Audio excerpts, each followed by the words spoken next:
राजकारणामध्ये कोणीही कोणाचा कायमचा मित्र किंवा कोणीही कोणाचा कायमचा शत्रू नसतो, हे तुम्हालाही माहिती आहे. पण मैत्री केल्यानंतर ते इतक्या लवकर डळमळीत कशी काय होऊ शकते?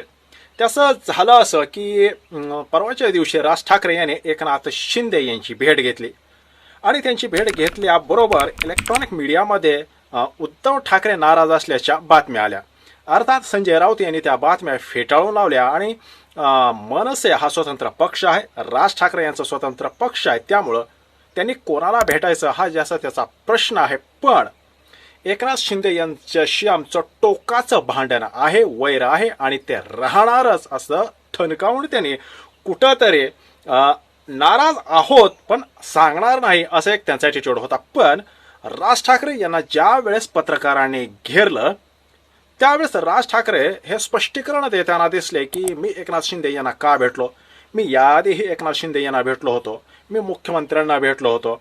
आणि मग राज ठाकरे यांना ज्यावेळेस पत्रकार यांनी हा प्रश्न विचारला की ठाकरेकडे तुमच्यावर नाराज आहेत, उद्धव ठाकरे हे तुमच्यावर नाराज आहेत, त्यावेळेस राज ठाकरे हे काहीशे भडकले, काहीशे संतापले आणि महाराष्ट्रामध्ये कोणीही कोणाला भेटू शकतं आणि निकोप असं राजकारण काय महाराष्ट्रामध्ये शिल्लक राहिलंय की नाही राहिलंय, कुठल्याही कारणासाठी मी भेटलो की यांचं काहीतरी चालूच आहे अशा प्रकारच्या पुढ्या बातम्या पत्रकार या मीडियामध्ये सोडत असतात. पण मी एकनाथ शिंदे यांच्याशी काय राजकारणाच्या गप्पा किंवा चर्चा करायला गेलो नव्हतो. आणि खास म्हणजे ते सांगत होते की निवडणुका तर 3 वर्षानंतर म्हणजे लोकसभेच्या निवडणुका 2029ला आहेत आणि त्यामुळं आता 2-3 वर्षांनी निवडणुका आहेत, त्यामुळं आता नेमकं काय कोणत्या निवडणुकीची चर्चा करायला गेलो होतो. पण तुम्हाला बाकीचे काही धंदे नाहीत आणि त्यामुळं एखादा नेता दुसऱ्या नेत्याला भेटला की त्यांचं काहीतरी सुरू झालंय याच प्रकारच्या तुम्ही बातम्या लावता. पण मी ट्रॅफिकचा मुद्दा शिंदे यांच्यापाशी मांडायला गेलो होतो असं त्यांचं मत आहे. पण त्या उपर हे आता हे वाक्य राज ठाकरे यांनी जे वापरलं ते अंडरलाईन करण्यासारखं आहे आणि हे वाक्य हेच दर्शवत आहे की उद्धव ठाकरे आणि राज ठाकरे यांच्यामध्ये बिनसलंय, थोडं का होईना बिनसलंय. याचं कारण त्या पुढं राज ठाकरे असं म्हणतायत की या उपर हे जर कोणी नाराज असेल आणि कोणाला असं वाटत असेल की मी राजकारण करतोय तर ज्यांना जे वाटायचं आहे ते वाटून घेऊ दे. म्हणजे एक प्रकारे त्यांनी उद्धव ठाकरे यांचं नाव तर घेतलं नाही, पण उद्धव ठाकरे यांना जर नाराजी वाटत असेल तर ते नाराज झाले तरी मला काय देणं घेणं नाही. त्यांना जर का वाटत असेल की मी एकनाथ शिंदे यांना भेटतोय म्हणजे जे काही युती वगैरे झाली आहे त्यामध्ये मिठाचा खडा पडतोय असंही त्यांना वाटत असेल तरी मला त्याच्याशी परवा नाही आणि म्हणून आपण अशा प्रकारचं टायटल दिलं. पण राज ठाकरे हे वारंवार एकनाथ शिंदे यांना भेटतात हे काय आता लपून राहिलेलं नाही. भलेही प्रश्न वेगळे असतील तरी देखील याच्या पाठीमागं 3 महत्वाची कारण आहेत. नंबर 1, सत्तेशी चिटकून राहायचंय. राज ठाकरे यांना माहिती आहे की 2029 पर्यंत आता कुठल्याही निवडणुका नाहीत, अगदी स्थानिक पातळीवरच्या निवडणुका संपलेल्या आहेत आणि एकनाथ शिंदे यांच्याकडे नगर विकास विभाग आहे आणि त्यामुळंच की काय राज ठाकरे यांनी कदाचित असं ठरवलेलं दिसतंय की सरकारशी पंगा घेण्याऐवजी सरकारशी 2 हात करण्याऐवजी सत्तेपुढं शहाणपण काय चालणार नाही.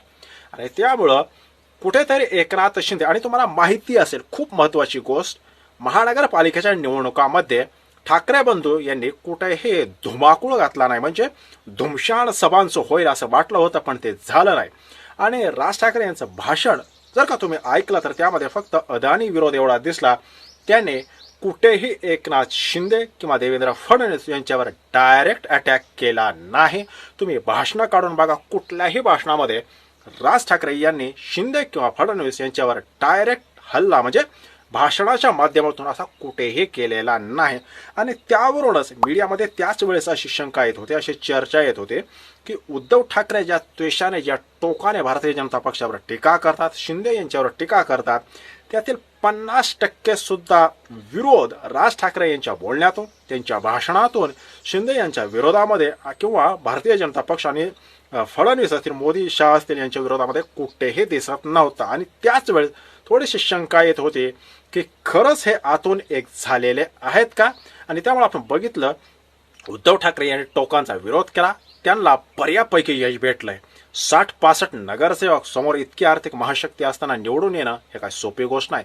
पण त्या तुलनेत राज ठाकरे यांचे फार कमी नगरसेवक आलेत आणि आता त्यांच्या जे काय दुसऱ्या फळीतले नेते आहेत वगैरे त्यांनी आता खापर उद्धव ठाकरे यांच्यावर फोडलं की त्यांनी आम्हाला सहकार्यच केलं नाही.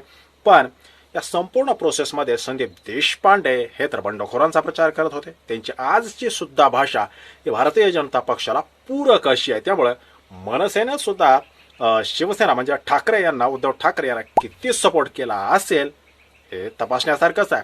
पण कुठेतरी राज ठाकरे हे शिंदे यांच्याशी अजूनही सलगे करण्याच्या प्रयत्नामध्ये आहेत का? आपल्याला काय वाटतं कमेंट नक्की करा. व्हिडिओ आवडला असेल एक लाईक जरूर करा.